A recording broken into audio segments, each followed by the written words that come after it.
In my last tutorial, I inserted 230 by 230 column and 230 by 190 column along the line A and the line A1.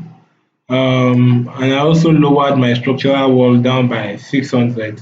In this tutorial, we are going to work on the other elements of the roof gutter. Our beam connecting this column to this column along the line A1. Let me show you the AutoCAD drawing. Along the line A1, we have 230 by 750 beam running from the line 1 to the line 7. I'm going to insert that beam quickly now. So I will go to my Orion model.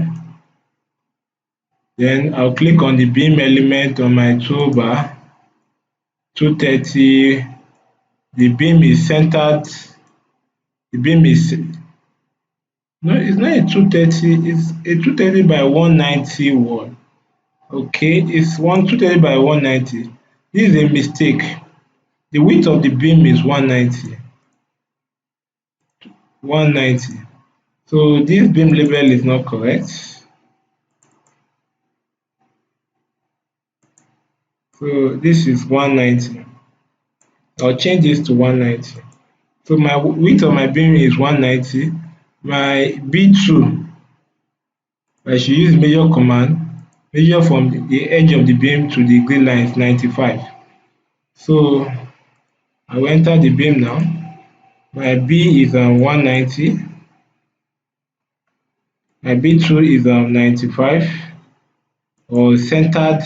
The beam is centered along the column or centered. The depth is 750.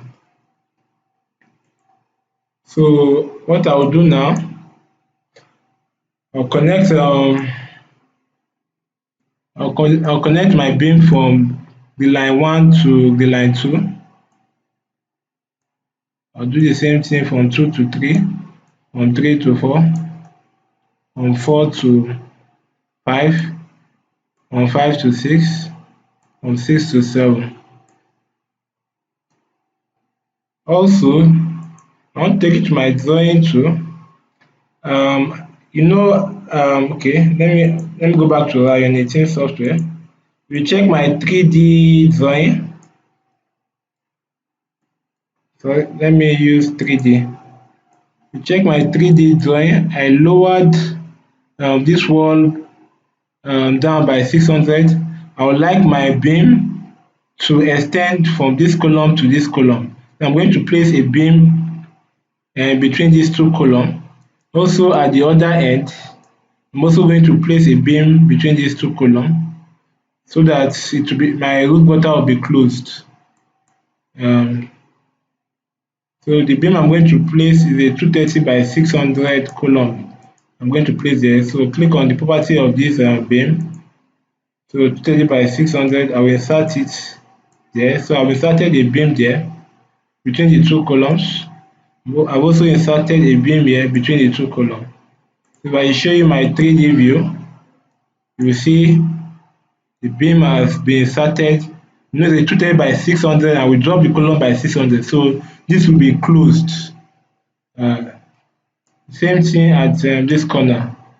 So what we need to do now is to insert our slab. So our slab, I should go to our AutoCAD general arrangement drawing. Our slab is 150 mm thick.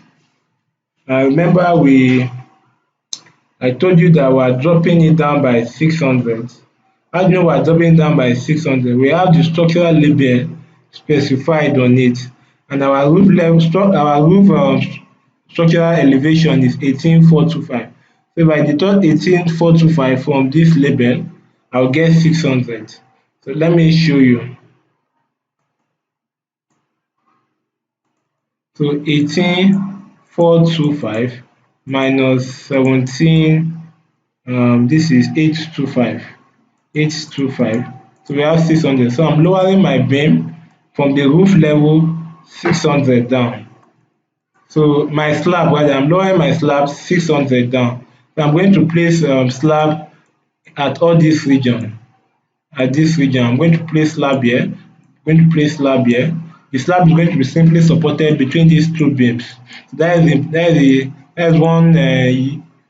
is one of the uses of this two beam. The beam supports my bottom slab for my roof gutter.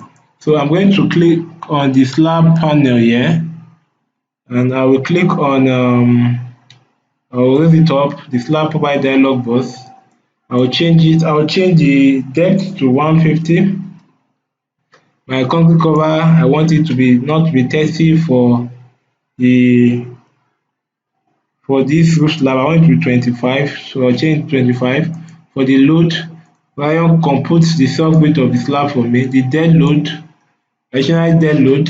The additional dead load will be the weight of the water. The weight of our rainwater in the roof gutter. We have since our let me go, sorry, I need to show you something. Let me go to our AutoCAD drawing to note the depth of our roof gutter. The depth of our roof gutter is 600. So that means the depth of our water will be 0.6 meter. So now we want to specify additional load on the slab. So we know that the unit weight of water is say 9.81 kilonewton per meter cube. So I'll multiply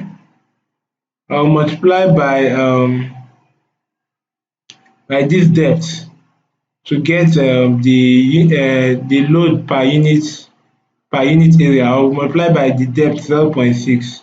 So if I go back to my Orion software, my calculator, I want to use my calculator, calculate the area load for the water. Sorry, what did I do here? Calculator.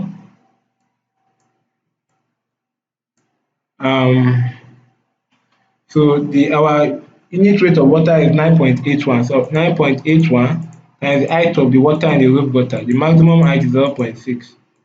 So this is 5.89. So my additional load will be 5.89. So I will put 5.89 here.